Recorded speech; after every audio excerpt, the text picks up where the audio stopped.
সূরা কদরের ফজিলত, লাইলাতুল কদরি খায়রুম মিন আলফি শাহর। শবে কদর একটা রাত, যেই রাত্রে এক রাত্রে ইবাদত করলে আপনার আমলনামায় 1000 মাস ইবাদতের নেকি দেওয়া হয়। এ জায়গা 1000 মাস মানে 84 বছর 4 মাস না, 1000 মাস হলো হাজার হাজার মাস। হাজার হাজার মাস ইবাদত করলে যেই নাকি, লাইলাতুল কদর এক রাত ইবাদত করলে তার চেয়ে বেশি নাকি। বলি সুবহানাল্লাহ। নবী পাক বলেছেন, একটা মাসালা শুনলে শিখলে আপনার আমলনামায় 60 বছর নফল নামাজ ও রোজার নেকি।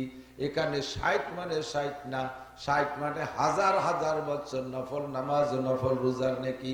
কারণ কিয়ামতের ময়দানে আল্লাহ পাক একটা নফলও জিজ্ঞেস করবে না, আপনাকে জিজ্ঞেস করবে না সবে মেরাজ উপলক্ষে রোজা রেখেছিলে কিনা, সবে বরাত উপলক্ষে রোজা রেখেছিলে কিনা। ও বান্দা, তুমি নফল নামাজ কত পড়েছো? তাহাজ্জুদের নামাজ পড়েছো কিনা? সবে বরাত সবে কদরে নফল নামাজ পড়েছো কিনা?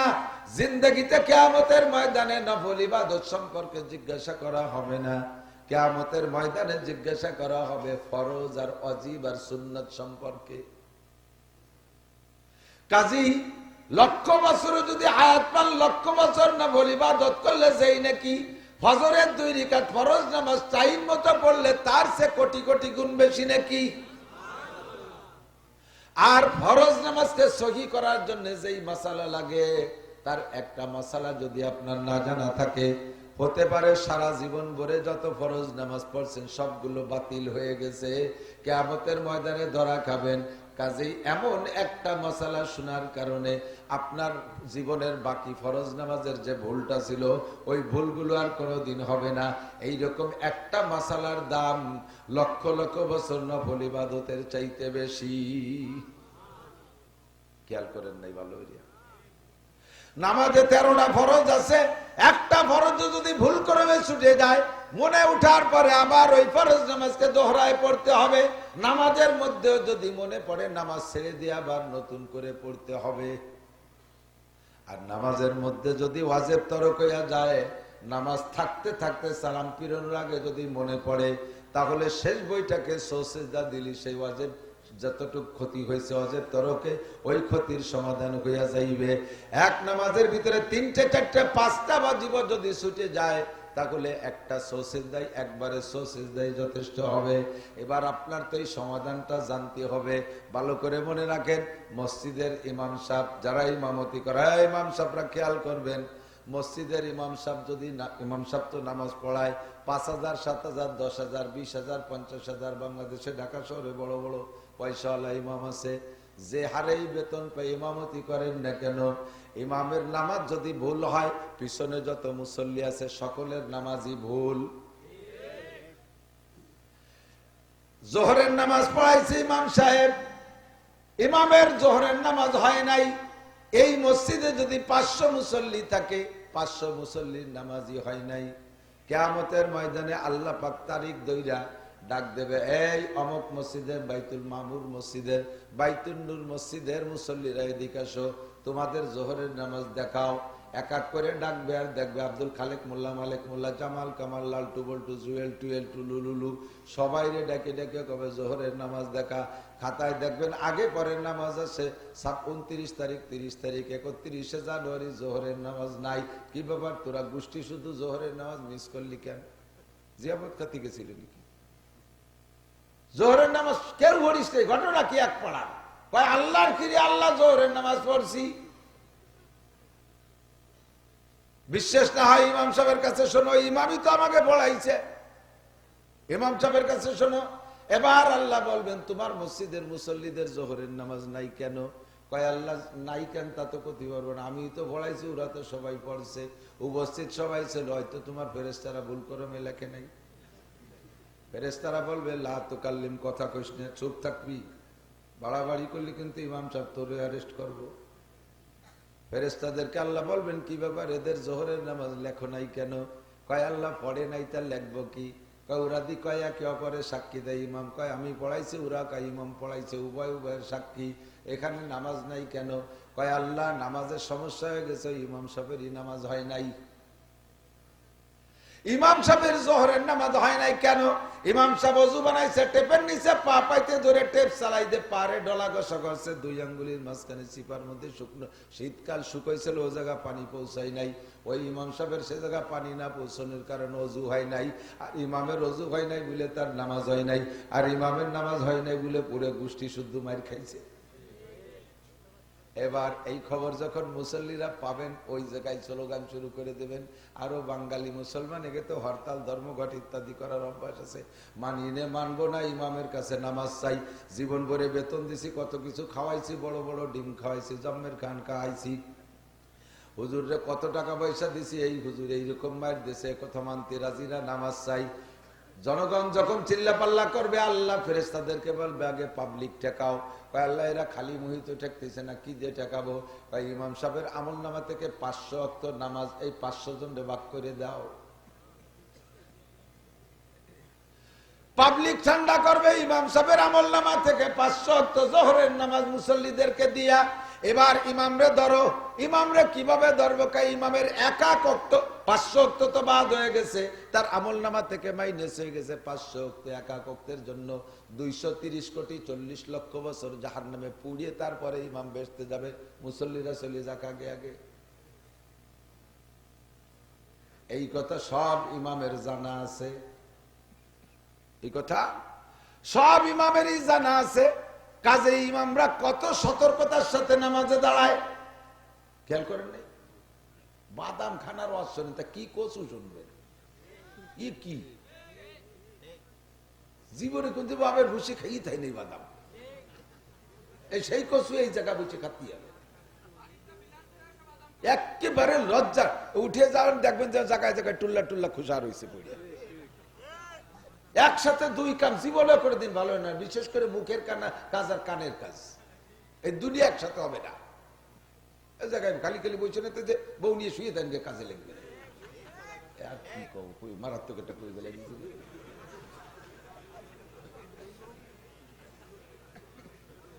না করে পারি নাই, ঠিক করছি, যা কব কইছি, ফেরত হবে না। আল্লাহু আকবার। আমার দিক তাকান, কি বলছি কন্ত? ইমাম সাহেব জানে এত বড় বোঝা আমার কাছে, তাহলে ইমাম কত সতর্কতার সাথে নামাজে দাঁড়ায়। নবী পাক সাল্লাল্লাহু আলাইহি সাল্লাতু ওয়াস সালামের মতো ইমাম কি জগতে এসেছে আর আসবে? আল্লাহু আকবার। আসরের নামাজ 2 রাকাত পড়ে হুজুর সালাম ফিরিয়ে দিয়েছে। সালাম ফিরানোর পরে 3 রাকাত পড়ে সালাম ফিরিয়ে দিয়েছে। 2 রাকাত না, 3 রাকাত। 3 রাকাত পড়ে সালাম ফিরিয়ে দিয়েছে। পিছনে সাহাবায়ে কেরাম নীরবে বসে রয়েছে, চুপ করে কথা কয় না। কিছুদিন আগে আসরের নামাজের ভিতরে 2 রাকাত পড়ছে, বাইতুল মুকাদ্দাসের দিকে ফিরে 2 রাকাত হওয়ার পরে জিবরাইল কয় ফাওয়াল্লি ওয়াজহাকা শাতরাল মসজিদিল হারাম, হুজুর এই নামাজের মধ্যে আপনি কিবলা পাল্টাই দেন, এখন থেকে নামাজ পড়বেন কাবা ঘরের দিকে। মসজিদটা ছিল এমন, যারা দেখছেন হাজী সাহেবরা মসজিদে জুল কিবলাতাইন মদিনায়, মসজিদে যাইয়া মসজিদটা ছিল বাইতুল মুকাদ্দাসের দিকে, এই দিক ছিল মেহরাব। এই মুসল্লিরা সব পিছন দিয়ে যখন কইছে কিবলার দিকে ফেরেন, কিবলা হলো এই দিক, কিবলা পিছনের দিক। এখন ওই জায়গা দাঁড়ায় যদি পিছনের দিক ফেরে তো মুসল্লিরা সামনে হয়ে যায়, ইমাম সাহেব পিছনে, মুসল্লি সামনে, নামাজ হবে নাকি? কি করলেন? জিবরাইল হুজুরকে ধরে মাঝখান দিয়ে এই সামনে, এই পিছনের দিকে দিয়ে কিবলার দিক ফিরে দিয়েছে। মুসল্লিরা যার যার হুজুরের সাথে সাথে কিবলা ফিরে এনেছে। 4 রাকাতের ভিতরে 2 রাকাত হওয়ার পরে কিবলা পাল্টায় এনেছে। আজকে আবার কয়েকদিন পরে যাইয়া 3 রাকাতে সালাম ফিরে দিছে। সাহাবায়ে কিরাম চুপ করে বসে রয়েছে। না জানি হয়তো জিবরাইল নামাজের মধ্যে হুজুরকে শিখাই দিয়েছে, এখন থেকে আসরের নামাজ 3 রাকাত, মাগরিব যেমন 3 রাকাত, আসরের এরকম 3 রাকাত। এই বয়তে সাহাবায়ে কিরাম না কথা না বলে চুপ করে বসে রয়েছে। ইতিমধ্যে এক সাহাবার উপাধি হলো জুলিয়াদাইন। ওই সাহাবার হাত একটু তুলনামূলক লম্বা বেশি, জুলিয়াদাইন মানে লম্বা হাতওয়ালা। ওই সাহাবা সাহস করে দাঁড়ায় গেছে, দাঁড়ায় বলতেছে ইয়া রাসূলুল্লাহ আকুসিরাতিস সালাতু আম নাসিতা, হুজুর নামাজ কি আল্লাহ কুমাইয়া 3 রাকাত ফরজ করছে আসরে, নাকি আপনি ভুলিয়ে 3 রাকাত পড়াইছেন? হুজুর জবাব দিলেন ওমা নাসিতু আমা কুসিরাত, আল্লাহ নামাজ কুমাই দেয় নাই, আমিও নামাজ ভুলে 3 রাকাত পড়াই নাই। হুজুরের বিশ্বাস যে 4 রাকাতই পড়াইছেন। হুজুরের বিশ্বাস চার রাকাতই পড়াইছে। এই জন্য হুজুর বলেন আল্লাহ নামাজ কমায় দেয় নাই, আমিও নামাজ কম পড়ি নাই। হুজুর যখন স্বাভাবিক মিজাজে জবাব দিয়েছে, ধমক দিয়ে জবাব দেন নাই। বাকি সাহাবায়ে কিরাম সাহস পেয়ে গেছে, কয় হুজুর আল্লাহি ইম্মা কুসিরাত ওয়া ইম্মা নাসিতা, আল্লাহর কসম হয় আপনি কুমাই আপনি ভুলে 3 রাকাত পড়াইছেন, নইলে আল্লাহ কুমাই দিয়েছে। ঘটনা কিন্তু যে কোনো একটা ঘটে গেছে, নামাজ কিন্তু 4 রাকাত হয় নাই। হুজুর যখন দেখলেন সব সাহাবা একদিকে সাক্ষী দিয়েছে, আর কথা না বলায় দাঁড়ায় গেলেন, ফাকামা দাঁড়ায় গেলেন, ওয়াসাল্লা রাকাতান, আর 1 রাকাত পড়লেন। এরপরে সিজদা দিয়ে নামাজকে সুন্দর কমপ্লিট করলেন।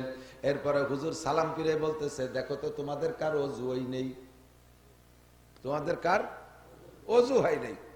সাহাবায়ে কিরাম তল্লাশিতে নেমে পড়লেন, দেখলেন একেবারে পিছনের কাতারে লাস্টে যেই মুসল্লি সাহাবী আছে, উনি জামাত ধরবে বিদায় তাড়াহুড়া করে ওযু বানাইছে, পায়ের এই গোড়ালি এই জায়গা একটু নিচে বেশি, ওই জায়গা শুকনো, ওখানে পানি পৌঁছাই নাই। ওই জায়গা টের তো পাওয়া যায়, একটু আগে ধুইছে যদিও শুকোই যায়, আর মোটেই পানি পৌঁছাই নাই। দুইটা জায়গা দেখলে কিন্তু পাশাপাশি চিনা যায়। ওই লোকটারে ধরে নিয়েছে, কয় হুজুর এর ওযু হয় নাই। হুজুর হাদিস বললেন ওয়াইলুল মান ওয়াইলুল আকাব, ওয়াইলুল আকাব, ওই কয় ওয়াইলুল আকাব, আকিবুন মানে পায়ের গোড়ালি, পায়ের গোড়ালিতে মুসল্লিদেরকে জাহান্নামে পৌঁছায় দেয়।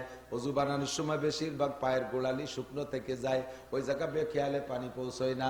ওই লোকটার না ওই ওয়াইলের দিকে টানতেছে, তাকে ধ্বংসের দিকে টানতেছে তার পায়ের গোড়ালিতে, অর্থাৎ তার ওযু হয় নাই পায়ের গোড়ালির কারণে, আর ওযু না হইলে তো সে ওয়াইল দুজকে যাবে।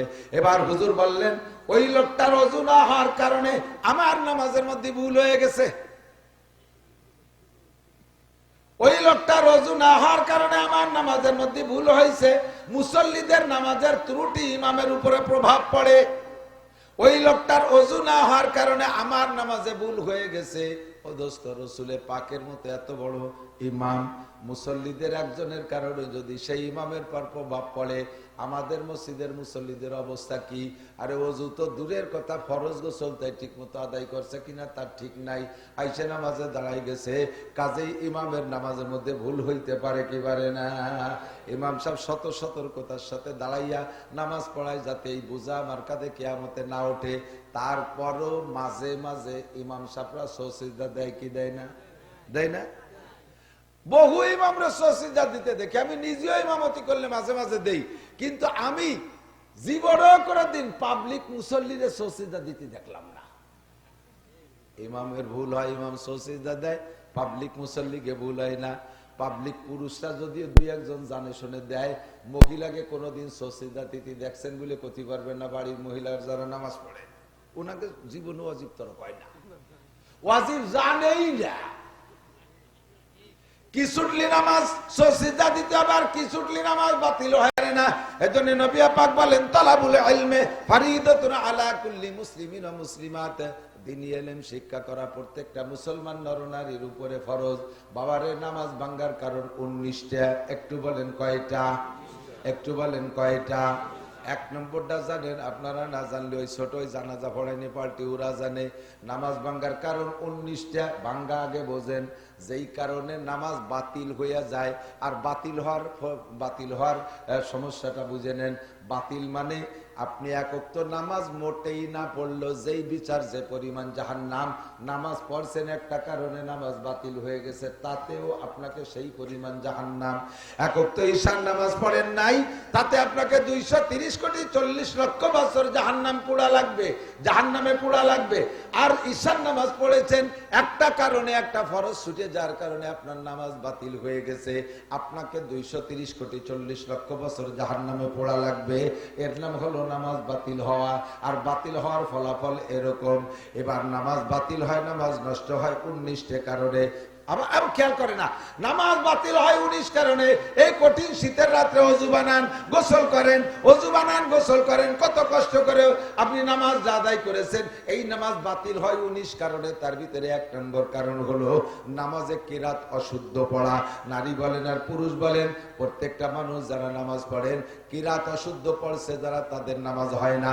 আল্লাহর কসম দিয়ে বলি, কোরআন শরীফ থাকলে আমি ধরে বলতে পারতাম, আল্লাহর কসম তার কোরআন ছুঁয়ে বলতে পারি, যাদের কিরাত অশুদ্ধ তাদের নামাজ হচ্ছেই না।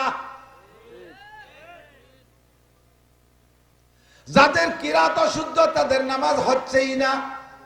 তাহলে বলবেন যে তো হচ্ছে না, যদি না হয় তাহলে ফল্লামি নিয়ে বাদ দিলাম না। ভরিও যে দোজক, আর ভরিও যদি সেই দোজক, তাহলে ভরিয়ে লাভ কি? খালি খালি দুনিয়ার ঠান্ডা ভোগ করবো কে? হজরের সময় শুয়ে থেকে কম্বল মুড়ি দিয়ে থাকেন, তাতে আমার কি? আল্লাহর কি? দুলাই খাবেন আপনি। পিটি সালা বাঁধতে যান, পাছায় পাছায় তেল মাখায় দেন, যাতে বাড়ি স্লিপ করে চলে যায়। ফেরেশতাদের বাড়ি স্লিপ করে না, জায়গা মতো লাগবে। একেবারে টান টান বাড়ি খাইতে হবে। আগুনের লাঠির বাড়ি খাবা মুসলমান, জাহান্নামের আগুনে পড়বা। দুনিয়ার সব কিছু পারো, কেন তুমি কোরআন পড়তে পারো না? আরে মমতাজের কণ্ঠে গান গাও, বিজয় সরকারের কণ্ঠে তুমি বিজয় সরকারের কবি গান গাও। এই পৃথিবী ভাজকোষ ঠিক আছে, গাড়ি জাকি ঠিক আছে, কোন জায়গা কোন সময় জাহি দিতে সব মিল আছে বুড়ো। এই পৃথিবী যেমনই আছে তেমনই পড়ে রবে। এই যে গেলে আইডিও যাই। এবার হলো সামনের দিক। সুন্দর এই পৃথিবী ছেড়ে একদিন চলে যেতে হবে। কুটি কুটি জাকি দেয়। জাকিও ঠিক আছে, কণ্ঠ ঠিক আছে। বিজয় সরকারের গান শিখলা, মমতাজের গান শিখলা, মনির খান আলমগীরের গান তার কণ্ঠ মিলাইয়া গাওয়া শিখলা। আরে ইংলিশে গান গাওয়া শিখছো, উর্দু হিন্দি গান গাওয়া শিখলা, ইংরেজদের কণ্ঠে ইংরেজি বলা শিখলা। কত কঠিন কঠিন অঙ্ক তুমি করা শিখলা। মুহাম্মাদি কণ্ঠে কোরআন শরীফ পড়া কেন শিখলে না? আয়েশার কণ্ঠে কেন মহিলা কোরআন শরীফ পড়া শিখলে না? আবু বকর সিদ্দিকের কণ্ঠে পুরুষ কেন কোরআন শরীফ পড়া শিখলে না? আল্লাহর কোরআন হলো সব ভাষার মধ্যে, কোরআনে আরবি ভাষা তিলাওয়াতের দিক দিয়ে সহজ, আরবি ভাষাকে শিখা সহজ। আমার আল্লাহ বলেন আলহামদুলিল্লাহিল্লাযী আনজালা আলা আবদিহিল কিতাবা ওয়া লাম ইয়াজআল লাহু ইওয়াজা। আমি আমার বান্দার উপরে কোরআন শরীফ নাযিল করেছি, যেই কোরআনের ভিতরে কোনো বক্রতা নাই, ওর মধ্যে কোনো গুজা মিল নাই, মাত্র 29টি অক্ষর। অন্য সব ভাষার চাইতে অক্ষর কম, মাত্র 29টি অক্ষর কোরআন শরীফে। আর এই 29টি অক্ষর যা লাগবে তাই পড়তে হয়, লেখবেও যা পড়তেও হয়।